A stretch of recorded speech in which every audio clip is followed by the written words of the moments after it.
Hola, ¿qué tal? ¿Cómo le va? Yo soy Lucas Medeiros, interno de Medicina de la Universidad Nacional Experimental Francisco de Miranda, y en el día de hoy hablaré sobre el tema dilatación del tracto urinario. Bueno, ese va a estar relacionado más que todo con el ensanchamiento de alguna parte del sistema urinario, por decir. Es decir, eso puede estar relacionado tanto con lo que son riñones, uréteres, vejiga y la uretra. Esa condición también suele desarrollarse por algunas patologías y bueno, eso va a afectar el flujo normal de orina hacia la excreción, lo que muchas veces va a provocar complicaciones, infecciones, que podemos ver a partir de acuerdo al desarrollo de ese seminario. Ahora bien, vamos a empezar definiendo lo que es la dilatación del tracto urinario, que también antes se conocía como la hidronefrosis. Esa viene siendo una entidad anatómica que está caracterizada por la dilatación del sistema colector del riñón, cálice también y pelvis. Ahora, si esa se acompaña de dilatación del uretre, nosotros vamos a utilizar el término uretrohidronefrosis. ¿Ok? Esa ocurre básicamente cuando la orina ya está, se regresa hacia los riñones y no cursa con su trayecto normal, que sería hacia la excreción, creando así un ensanchamiento, aumento del volumen de la zona.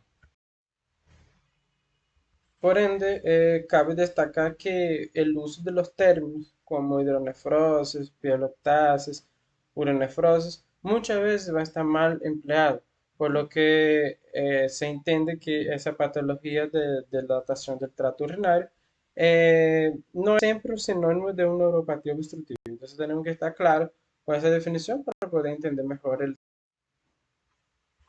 con respecto a las causas, o sea, las etiologías de la dilatación del tracto urinario.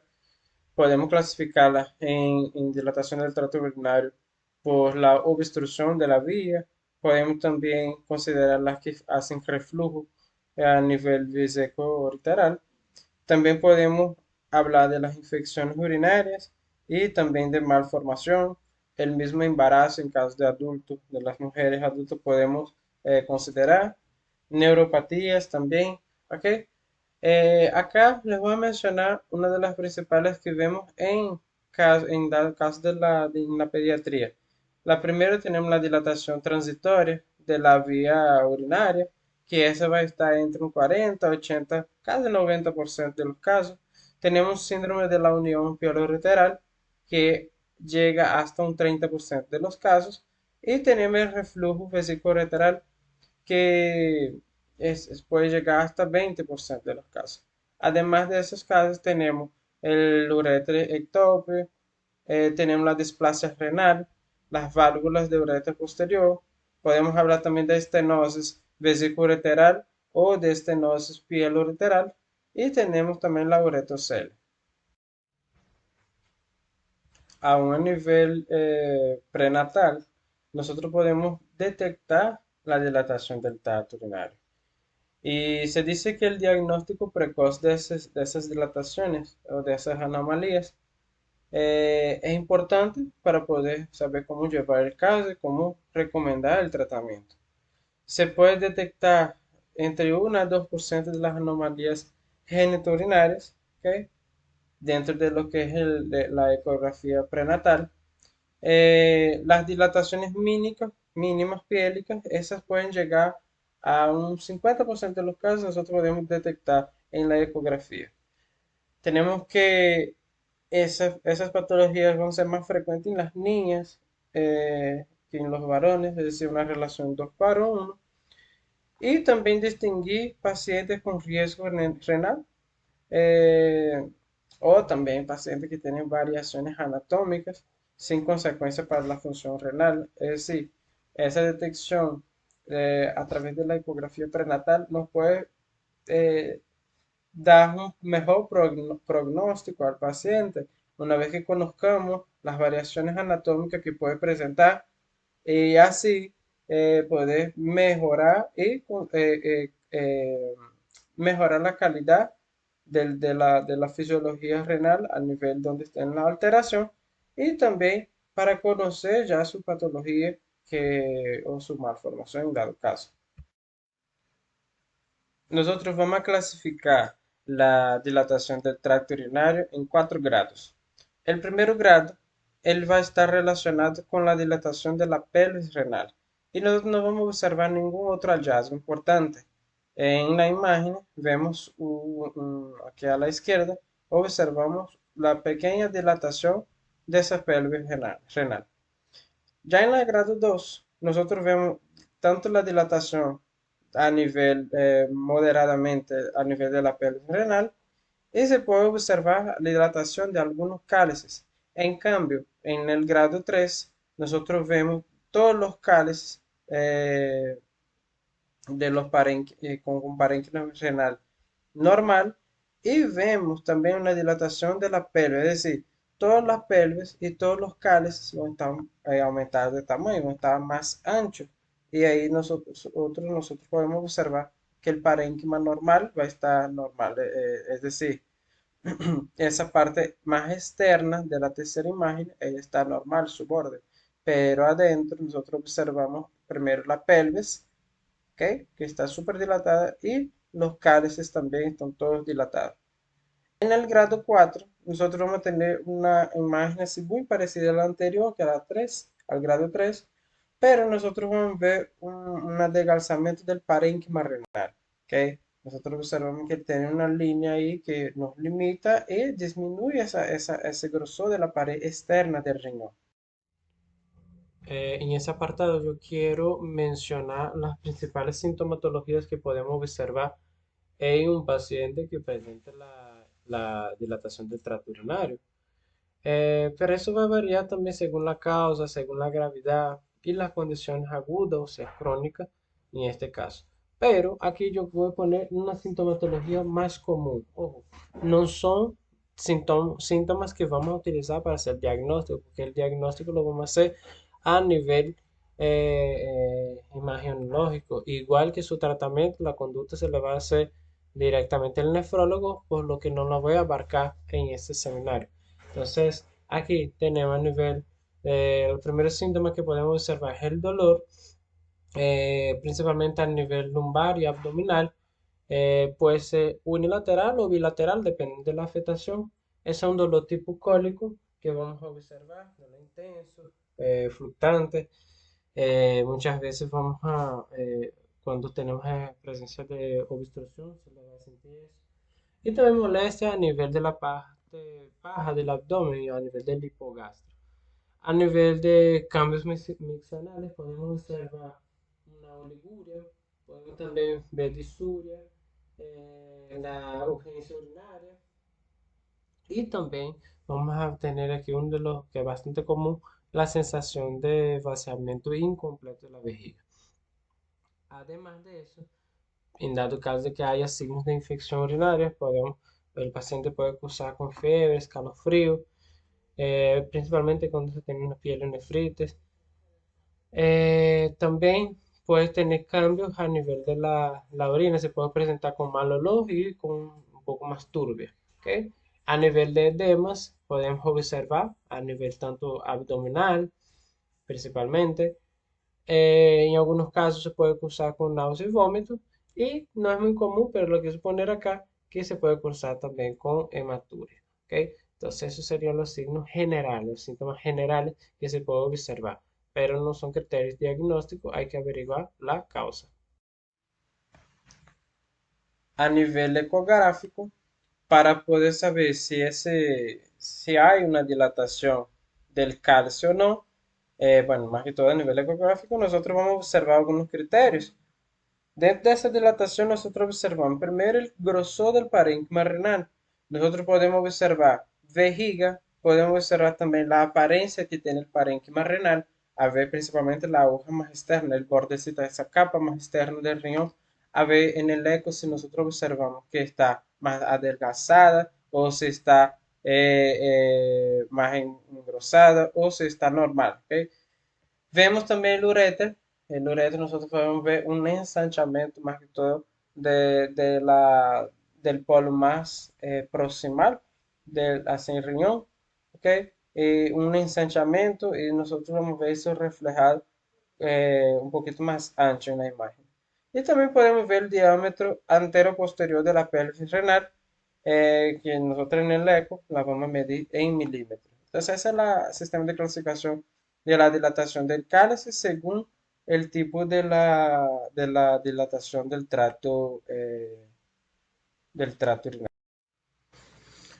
Bien, aún dentro de la clasificación según eh, la dilatación del trato eh, urinario, nosotros tenemos la clasificación antenatal.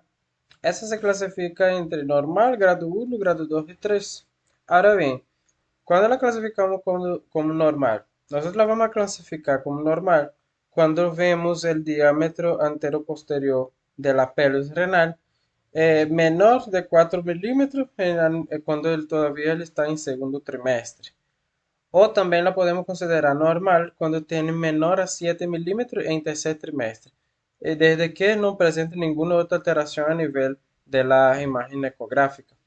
Ahora, ya de la grado uno nosotros vemos que el diámetro antero-posterior de la pelvis renal entre 4 hasta 7 milímetros en el segundo trimestre y entre 7 a 10 milímetros en el tercer trimestre. Y vemos, si observamos en esta imagen, un poco de dilatación de los cálices centrales, es decir, los cálices mayores. eh, Nada más esa dilatación y los demás, las demás estructuras están normal. Nosotros vamos a decir que es un grado 2, grado 1, perdón. Ahora, si yo tengo una dilatación anterior-posterior de la pelvis renal que está igual o mayor a 7 milímetros en el segundo trimestre o que está mayor a 10 milímetros en el tercer trimestre, o si observo dilatación de los cálices periféricos, es decir, los cálices menores, veo dilatación ureteral o veo alteración a nivel del parénquima renal o también puedo ver alteración a nivel vesical o aligamios que no se explica con ninguna otra patología asociada. Ahí sí estaría delante de una clasificación grado 2 o grado 3, tendiendo a ser grado 3 más que todo. Si nos damos cuenta aquí, lo que se observa es desde arriba hacia abajo, es decir, desde lo más proximal hacia lo más distal de la conducción ahí de la excreción urinaria, que mientras más se dilata, por lo menos, empiezan los cálices mayores, luego dilata el cálice menor, luego observamos cambios a nivel periférico o hasta mismo en el parénquima renal. Mientras más externo se va formando esa alteración, esa dilatación, nosotros vamos aumentando el grado de clasificación. Aquí están los criterios que nosotros vamos a utilizar a la hora de clasificar esa dilatación. Claro, esa clasificación lo va a llevar a cabo el, ¿cómo se llama? La especialidad médica que trabaja con imágenes, pero también lo puede llevar a cabo el nefrólogo, ¿ok? Los médicos general, por lo general, no van a trabajar con ese tipo de diagnóstico, porque eso ya sería intrusismo y eso cabe al nefrólogo como tal. Sin embargo, como les comentaba, aquí tenemos el diámetro anterior de la pelvis, posterior de la pelvis, perdón. Nosotros vemos entre 16 a 27 segundos. Nosotros podemos tener si está menor a 4 milímetros, normal, entre 4 y 7 milímetros estaría un grado 1 y mayor a 7 sería un grado 2 3 como les comenté. Y aquí dentro de cada una de esas clasificaciones, el normal, eh, a grado 1, grado 2 y 3, nosotros vemos qué es lo que va a estar alterado y qué es lo que no va a estar alterado.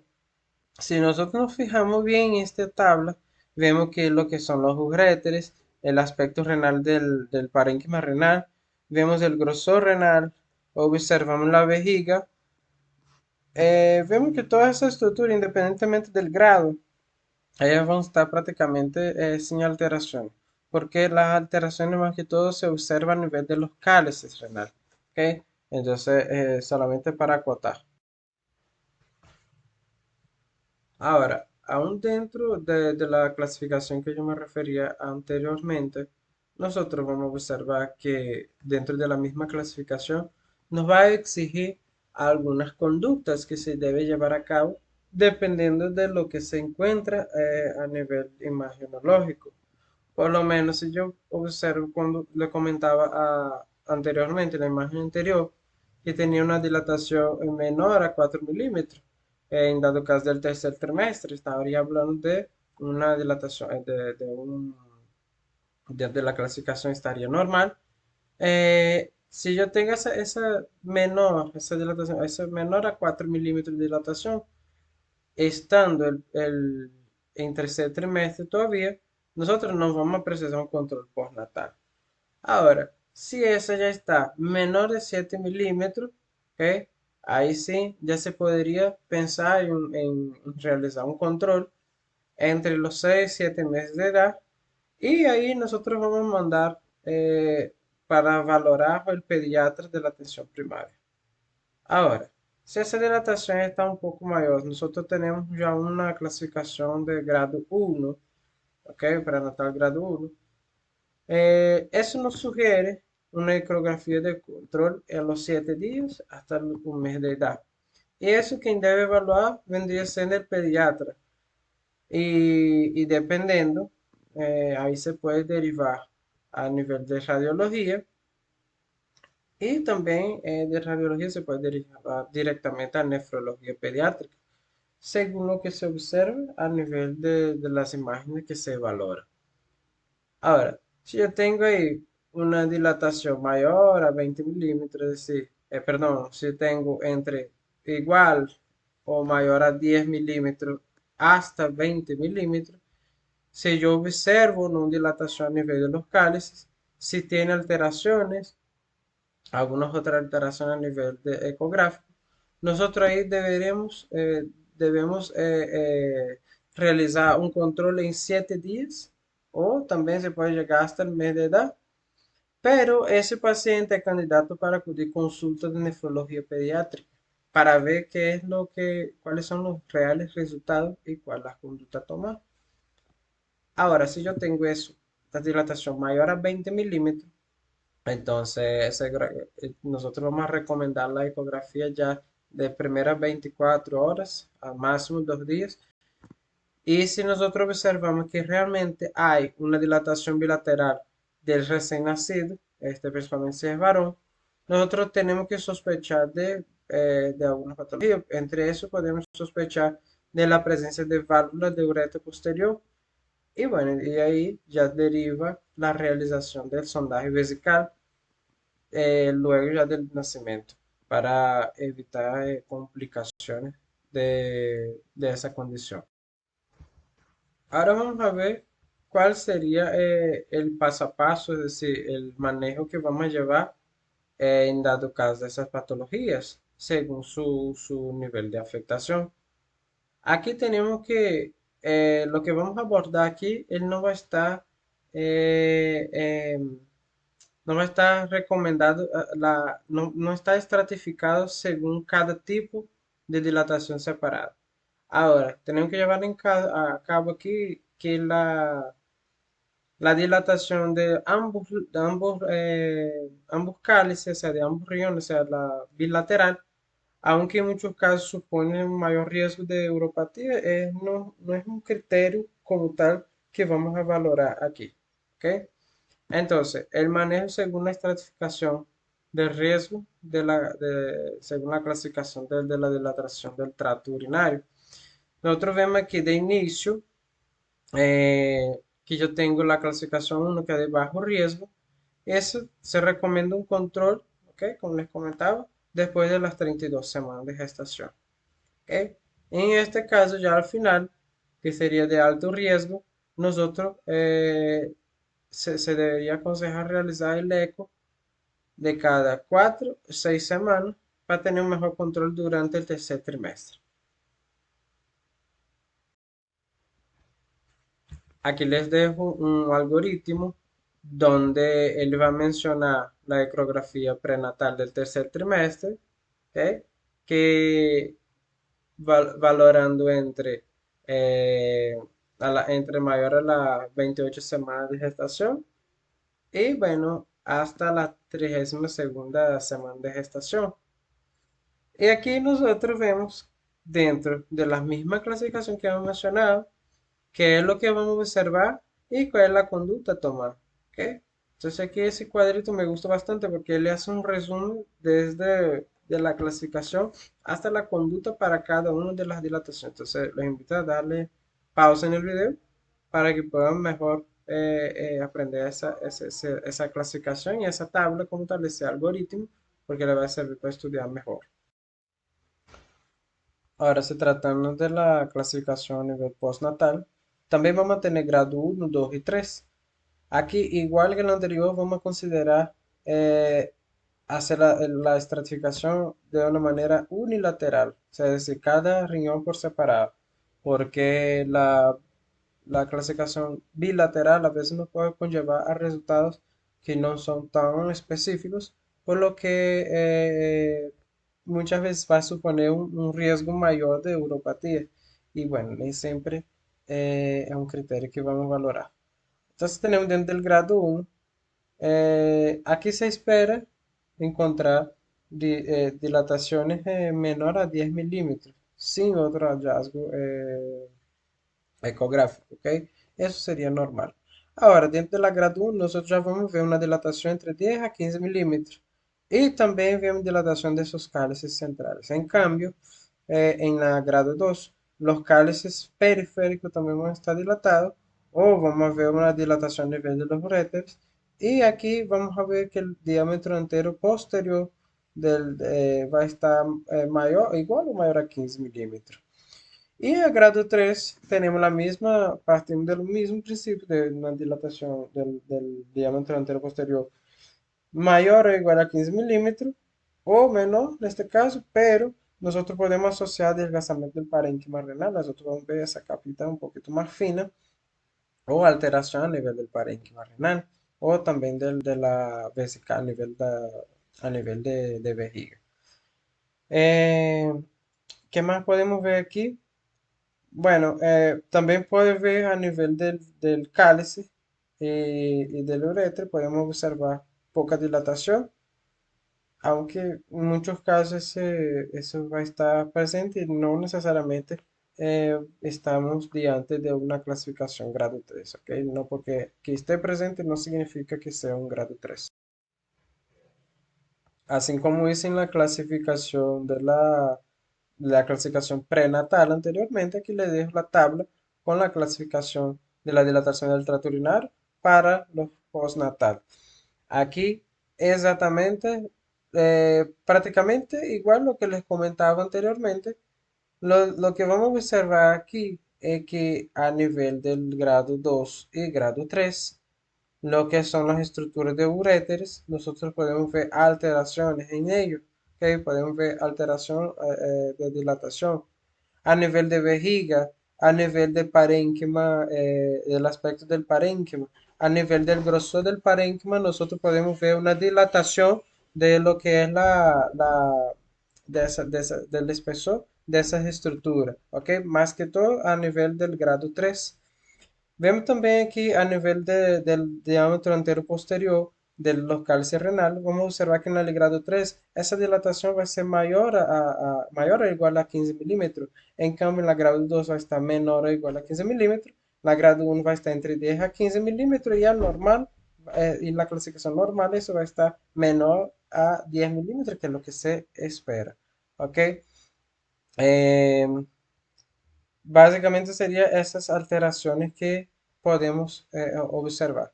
Ahí lembrando que es importante recordar que en la grado 3 podemos observar dilataciones bastante mayores también de 15 milímetros.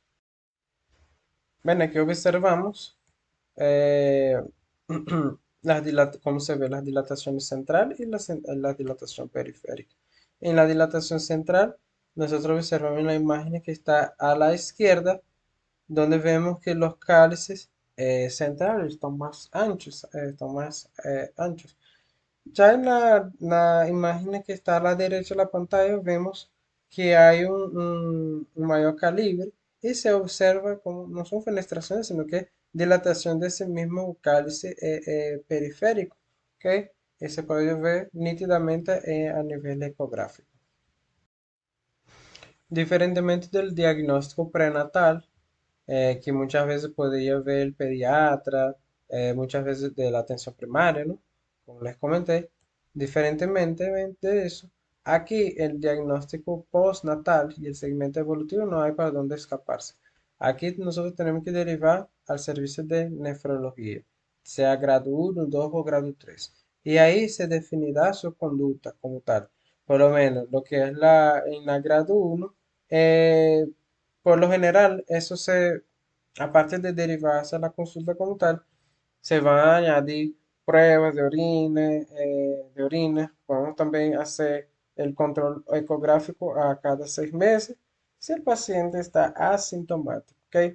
Ya en la grado 2 también se deriva, también se solicitan las pruebas de concentración urinaria, también se realiza el control ecográfico, pero aquí en cada 3 meses si el paciente es asintomático.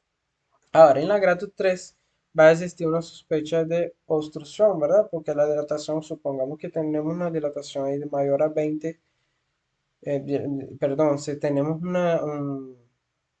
el diámetro antero posterior del calce, de la pelvis, perdón, si la tenemos mayor o igual a 20 milímetros, podemos estar hablando de una obstrucción.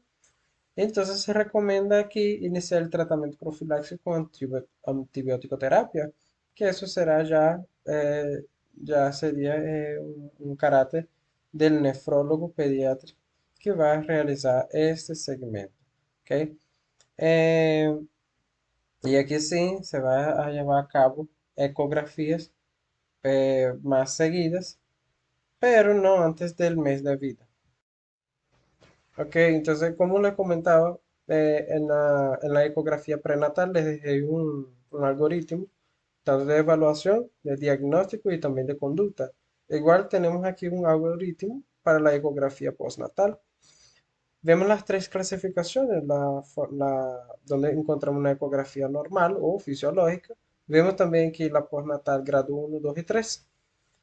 Si observan desde la grado 1, 2 y 3, todo eso sería ya área de actuación del nefrólogo pediatra. Entonces todos tenemos que derivar. Ahora bien, dentro de la ecografía normal o fisiológica, nosotros podemos derivar al nefrólogo solamente si observamos una dilatación mayor a 10 milímetros del diámetro entero posterior de la, de la pelvis renal. Si no hay esa dilatación, nosotros podemos dejarlo con el seguimiento con su pediatra normal. O simplemente vamos a observar una fisiología normal a nivel de parénquima, a nivel de cálice renal, tanto cálice periférico como cálice central, y la función renal, obviamente. Ahora, lo que está grado 1, 2 y 3 sería básicamente lo que les mencioné en la lámina anterior. También les dejo el manejo postnatal de la dilatación de la vía urinaria, según las recomendaciones que nos hace el consenso multidisciplinar. ¿Ok? Que él va a clasificar esas hidronefrosis o la dilatación del tracto urinario, tanto en prenatal como postnatal, y aquí él nos va a dar algunas recomendaciones.